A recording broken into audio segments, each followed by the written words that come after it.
The lake was a hidden paradise tucked behind tall trees, untouched by the chaos of suburban sprawl. When I first bought the property, I knew I had stumbled upon something rare, a private haven where I could fish, relax, and soak in the quiet hum of nature. Best of all, it was entirely mine, legally, rightfully, indisputably mine. No public access, no shared ownership with the HOA. Just me and my lake. But peace, as I've learned, doesn't last long when you live near an HOA, especially one run by someone like Marlene. From the moment I moved in, the HOA board started sniffing around, trying to assert their so-called authority. The lake, though completely within my property lines, became an obsession for them. Over the years, they tried every trick in the book, suggesting I donate it to the community, pushing for an easement claim, and even flat-out stating that it had always belonged to the neighborhood. Every attempt failed. I had the deed, the surveys, the records. But that only made Marlene more determined. She was the type who thought being HOA president made her queen of the land. She'd march around inspecting lawns with a clipboard, issue fines for things like faded mailbox paint, and act like she ran a kingdom. Sadly, my lake was high on her list. At first, she tried subtlety. She'd casually mention at meetings how lovely the lake would be for community events. I shut her down every time. Then came the passive-aggressive letters suggesting that amenities like the lake should be for everyone. I ignored her, but Marlene was relentless. One afternoon, I noticed strangers walking along my shoreline. When I asked them what they were doing, they told me Marlene had said HOA members could use the lake if they were respectful. I was furious. I confronted her. She brushed me off with a smug smile, saying, "Since the lake has always been part of the neighborhood in my mind, I'm just restoring access." I reminded her, firmly, that she had no right to invite anyone onto my land, and warned her that further trespassing would lead to legal action. She scoffed. "You're being difficult. It's just water." I should have known that was just the beginning. One Saturday morning, I stepped outside with my coffee and froze. My private land had been turned into a full-blown parking lot. Cars lined the grassy edge, blocking the path to the lake.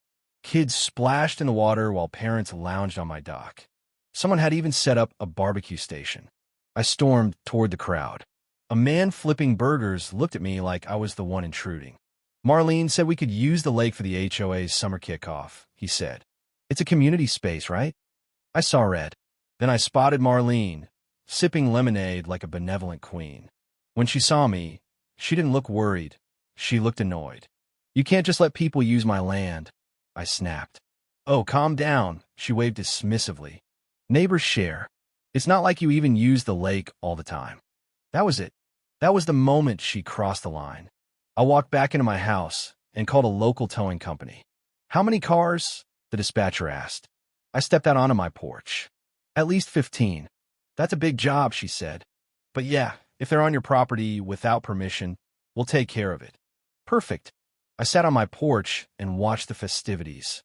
I even set up security cameras to catch everything, knowing Marlene would later try to paint herself as the victim. 15 minutes later, the first tow truck arrived. Then another. Then another. The drivers confirmed my deed and began hooking up vehicles. The first few cars vanished without anyone noticing. Then someone screamed, "Hey, that's my car." Chaos erupted. People dropped drinks, ran toward the trucks. One man flailed to stop his minivan. A woman shouted, "Wait, that's mine." "Ma'am," the tow driver said calmly, "your vehicle is illegally parked on private property. You can pick it up from the impound lot." Then Marlene appeared.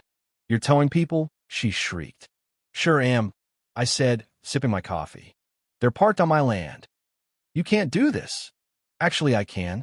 It's my property. And since you told them to park here, I hope you're ready to help pay their towing fees." She went pale. More trucks arrived. Some people managed to escape in time. Others weren't so lucky. Then Marlene made a fatal error. She called the cops. She frantically told the dispatcher that I was towing cars illegally. I laughed. When officers arrived, things were circus. Arguments flew. Marlene raged. "Sir, do you own this property?" one officer asked. "Yep." "Are these vehicles trespassing?" "Yep." He turned to Marlene. Ma'am, this is private property. He has every legal right to remove unauthorized vehicles. Marlene stammered. But the HOA. This has nothing to do with the HOA. The officer cut in. It's his land. You and your members have no legal right to be here. That's when the tide turned. You told us we could park here, someone yelled. I just paid $300 to get my car back, another shouted. Marlene tried to explain. Nobody was buying it. Then came the next blow. Ma'am, did you organize this event? Well, Then you're responsible for misleading people onto private property. I swear I saw the exact moment she realized she was in deep trouble. She wasn't arrested, but the cops took a report. Marlene had to explain to every angry HOA member why their cars were gone. It was glorious. As people stormed off, someone muttered, I'm filing a complaint with the board. She's got to go. The fallout was beautiful. The next day, Marlene sent a mass email claiming I'd overreacted. She called my actions aggressive and hostile toward community unity. But no one was buying it. Within hours, the HOA message board blew up. You told us we could park there. I'm out $350 because of you. This is unacceptable. Marlene's damage control failed. And just when she thought it couldn't get worse, she received a letter from my lawyer. It was a formal cease and desist. We cited property law, trespassing, and made it crystal clear. Any further attempts to claim access would result in a lawsuit. We sent copies to the board, too.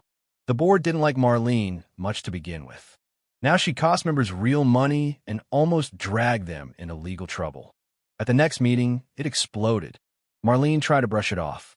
Homeowners weren't having it. You misled the neighborhood. You exposed us to liability. I want to see the financials. Did you use HOA fund for those flyers? The board scrambled to distance themselves. Within an hour, a vote was called. Marlene was removed as president. One of the most satisfying moments of my life. With her gone, everything changed. The board issued a formal apology. Residents reached out. Some admitted they'd blindly followed her. I didn't want history to repeat itself. So I upgraded security, taller fences, cameras, no trespassing signs, and motion lights at the dock. Since then, not a single HOA member has set foot near my lake. The funniest part? Weeks later, I ran into one of Marlene's old allies.